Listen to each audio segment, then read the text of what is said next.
Let failure be your friend.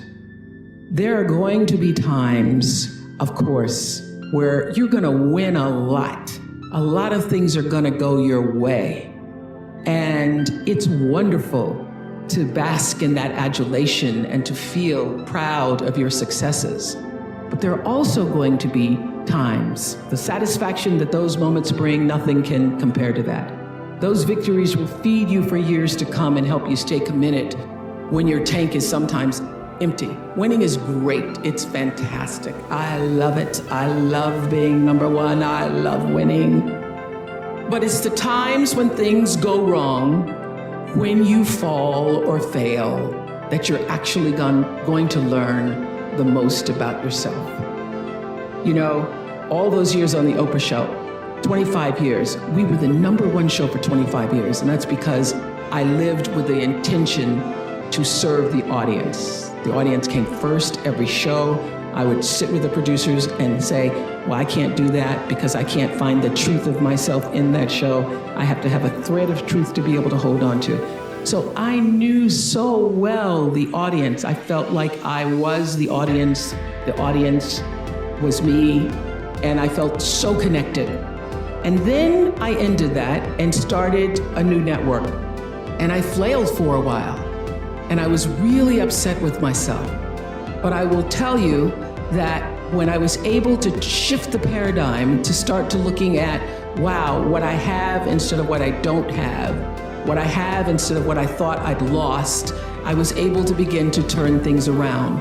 But it's those moments of uncertainty. It's the moments where, learning from the moments where things weren't going so great, being able to get still, to connect with that which I know is God, the force, the power greater than myself, and to come back and realize that in order to move forward, you move forward by taking the next right step.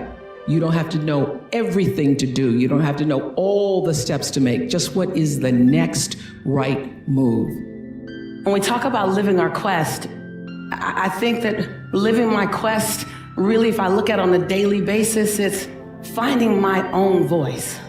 It's finding your voice. It's finding the song that only you can sing, off key or not. It's finding your rhythm. It's discovering what it feels like to walk in your shoes today. It won't look like it looked 10 years ago. Living your quest is, what can I do with my life so that my life becomes infectious to someone else? Living my quest looks like, how do I make my fingerprint matter so big that it lives beyond my transition day? Living your quest is, how can I forgive the perceivingly unforgivable so I can love the absolute lovable? Living your quest is, how do I give myself 1,000 second chances? Living my quest is not some ambiguous, untouchable experience. Living my quest means going back and healing the little girl in me so that the woman can be free. It's going back and embracing the little boy in you so that the man can show up and give himself permission to cry when necessary. Living your quest is not something that you can't touch. It's not something that requires a stage or lights or cameras. Living your quest is being complete and content with who you are in the dark of the night, so who you are in the middle of the day is all right. Living your quest is not holding yourself hostage to old decisions, not holding yourself hostage to shame, blame, guilt, regret, and anger. Living your quest is about recognizing that every day I can be reborn to my possibility. Living your quest is about recognizing that you have brilliance in you and not being willing to dim your light one more day. Well, I think, I was a very lucky kid. I was inspired by invention and self-reliance from a number of different people, and from, even watching the Apollo program as a little boy. And I think when little kids get inspired, you never know what might happen.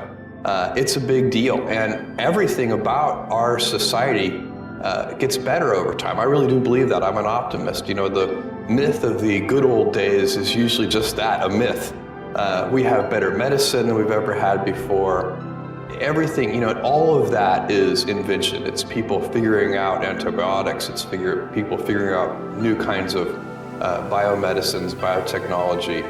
It's things that have been figured out with the kind of communication that we have, the freedom of speech we have now with the internet. There's so many things that are getting better, and a lot of that is powered by invention. If you get to be 65 or 70 and later, and the people that you want to have love you actually do love you, you're a success. I've never seen anybody that reaches that age. I mean, I'm not talking about somebody that's in extreme poverty or pain or something, but I've never seen anybody that, if they have a lot of people that love them, that is other than happy. And I've seen some very, very wealthy people that they give testimonial dinners to and name schools after and everything. Nobody loves them. By far the best investment you can make is in yourself. For example, communication skills. I tell those students that come, they're going to graduate schools and business, and they're learning all these complicated formulas and all that. If they just learn to communicate better, both in writing and in person, they increase their value at least 50%. If you can't communicate, somebody says, it's like winking at a girl in the dark. Nothing happens, basically. And you have to be able to get forth your ideas. And that's relatively easy. I did it myself with the Dale Carnegie course. Some people wish I'd taken a shorter course now in terms of my talking later on. But it's just hugely important. And if you invest in yourself, nobody can take it away from you. What about life advice?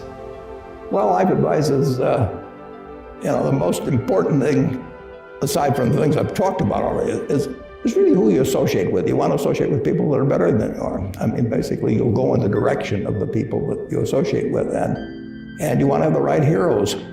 You want people, if you want to emulate somebody, you better pick very carefully who you want to emulate. And obviously, you can't pick your parents. They're going to have an enormous influence on you, but you don't get a choice on that. But you get choices as you go down the line, and who you admire, who you want to copy.